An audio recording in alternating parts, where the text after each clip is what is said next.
好，大家好，又係我丁姐，唔單止又見到我，繼續見到 Ruby 媽媽同阿 Wesley， 好，同大家打個招呼先。Hi，好啦，我哋上次咧煲咗一個湯係有南瓜嘅喎，好唔好飲先？好飲啊！好飲啊，嗬，係啊，顏色又靚喎。咁今日咧，我哋試第二個湯，第二個湯咧同上次有少少唔同啦。聽講你有少少皮膚咧唔係好聽話，所以阿媽媽咧就請阿丁姐今日煲呢個湯喎。可唔可以同丁姐講下你嘅皮膚有咩問題先？我皮膚咧有暗瘡同埋濕疹同埋痕痕地。痕痕地啊？呢度痕唔痕㗎？定淨係呢個？我呢個位好痕。我呢個位都痕啊！哎呀，我唔好撩你，你係痕啦。咁好啦，咁即係你有皮膚濕疹啦、痕痕地啦，係轉天氣會係咁啊？定耐唔時都會係咁㗎啦？轉天氣嗰陣時會犀利啲啊！嗬，係啊，尤其是夏天啊，因為而家夏天咧有陣時會出汗咧，個皮膚濕疹嘅現象咧會再明顯啲嘅。好啦，咁啊唔緊要，今日我介紹呢個湯咧啱晒你去飲。咁誒，媽媽亦都好易處理嘅，所以 Ruby 咧呢啲材料咧亦都好易買。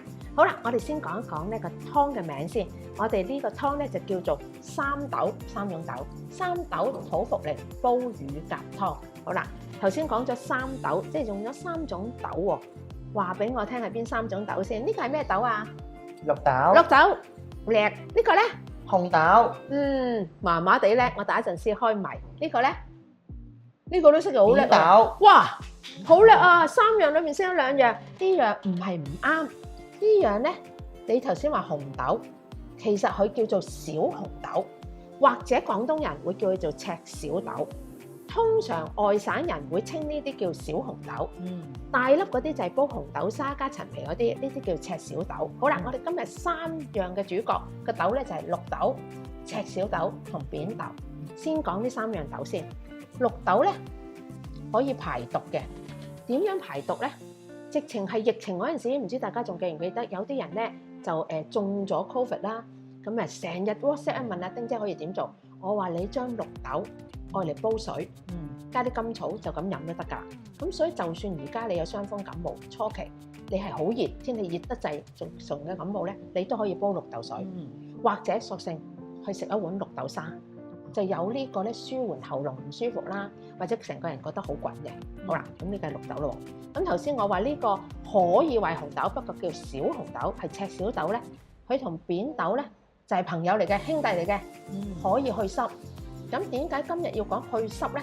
因為你頭先話俾丁姐聽嗰啲咧係少少叫濕毒，皮膚濕毒，所以咧你要去咗濕，令嗰啲毒咧可以隨住你嘅小便或者隨住你出汗排出身體咧，你就冇咁容易咧會覺得咧有啲位啊，我哋稱之為鬼鼠位啦，即係好似喺耳仔後邊啊或者手嘅接位嗰度咧就出汗而出濕疹。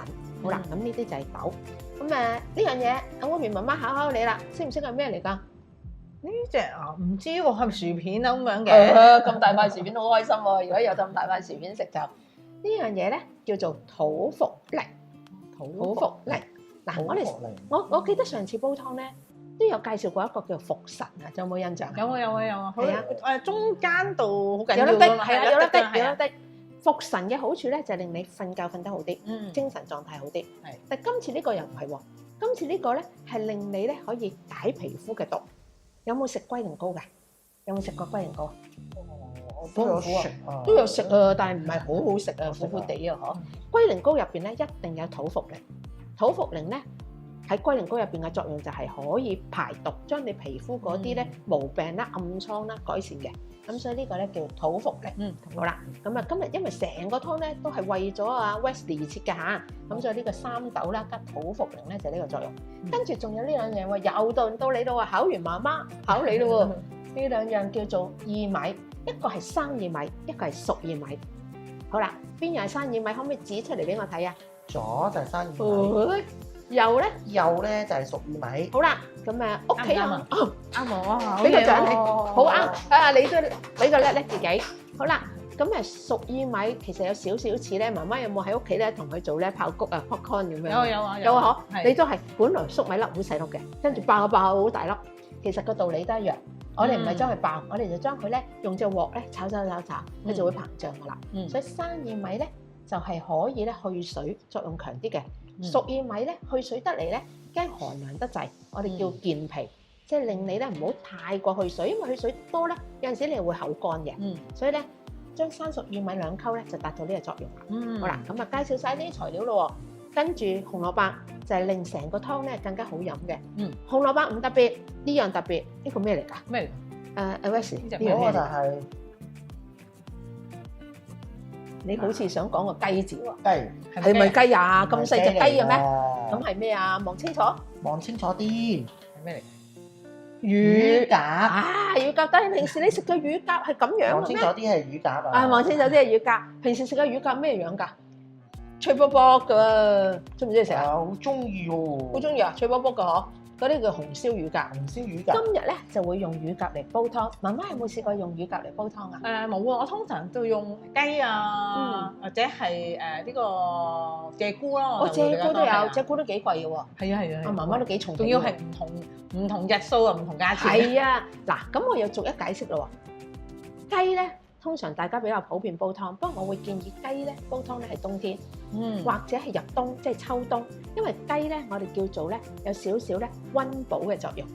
咁所以夏天咧唔使煲雞湯嘅。係啦。咁至於你頭先話鷓鴣咧，我話好重皮嗰隻咧，點解佢咁重皮？啲人攞嚟煲湯咧，因為佢有療效。如果你想化痰、止咳化痰，成日啲咳咧都未斷尾咧，咁鷓鴣咧就好幫到手。不過想冇咁重皮咧，我下次建議啊媽媽可以揾鵪鶉。鵪鶉係啦，鵪鶉細隻好多嘅，比乳鴿咧更加細隻。咁咧鵪鶉咧喺凍肉鋪有噶啦，你基本上揾唔到咧生嘅鵪鶉噶啦。咁咧用鵪鶉咧，你愛嚟煲湯咧，同頭先話鷓鴣嘅效用都係一樣嘅，係可以止咳化痰。係啦，咁咧而且咧佢哋就咁食都得嘅喎，唔愛嚟煲湯，愛嚟焗又得，愛嚟做餸都得嘅喎。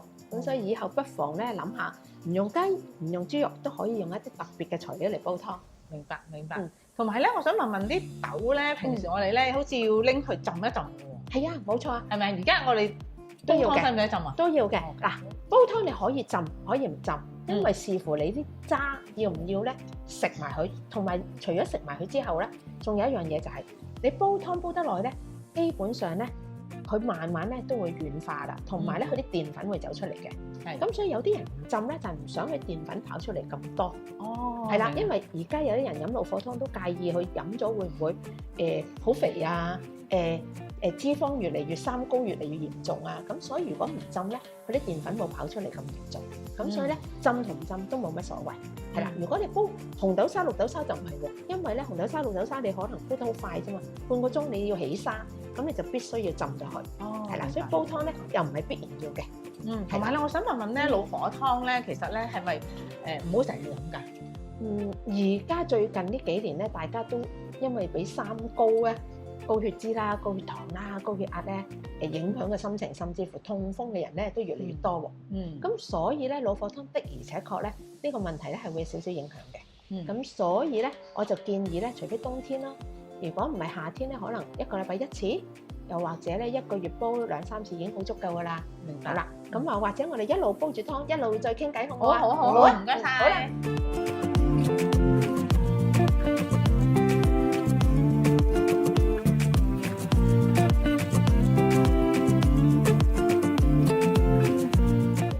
我哋今日咧呢隻湯咧真係精心為你個仔仔而設啊啦，亦都精心為每一個咧喺網絡上面睇緊我哋呢個片段嘅照顧者或者被照顧者嘅家庭要留意。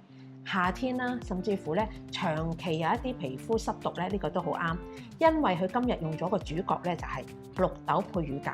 綠豆配乳鴿咧根本就係一個解毒良方嚇，呢兩樣嘢咧係一個配對嚟嘅。解毒係解啲咩？就係解身體裏邊啲濕毒。皮膚有毛病，原因就係嚟自身體裏邊有啲濕毒排唔到，咁所以咧我哋就用咗綠豆配乳鴿，跟住加埋其他材料，咁我哋咧就唔再長期再講啦。好，咁我哋落去咯喎，擺晒落去煲咯喎，好。我哋一路當傾偈，一路睇啊。好，咁呢個咧，我係唔會去皮嘅，我係會成隻。係咯，點解唔去皮嘅？平時我哋都驚好肥膩有油㗎嘛，係啊。咁你煲雞湯去唔去皮啊？雞湯都去㗎。咁我跟住話俾你聽咯喎。我煲啲家禽咧，我都唔去皮嘅。點解唔去皮咧？唔係因為丁姐唔怕肥，而係咧個目標係想做咩？嗱頭先講咗啦，我落咗乳鴿唔去皮，跟住咧落埋綠豆，綠豆咧就可以咧係將佢咧做一個排毒嘅功效。好，落埋赤小豆先，係啦，落埋赤小豆先，好啦，跟住仲有扁豆喎，然後落晒咧我就同你講點解唔去皮啦。好，落埋呢個咧係新薏米，跟住落熟薏米。哦，落晒啲重嘅嘢先，係冇錯。先最後咧，輕呢個真係好似薯片咁輕啦。呢個仲記唔記得係咩啊？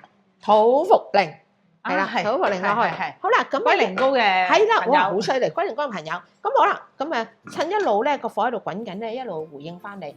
點解唔去皮？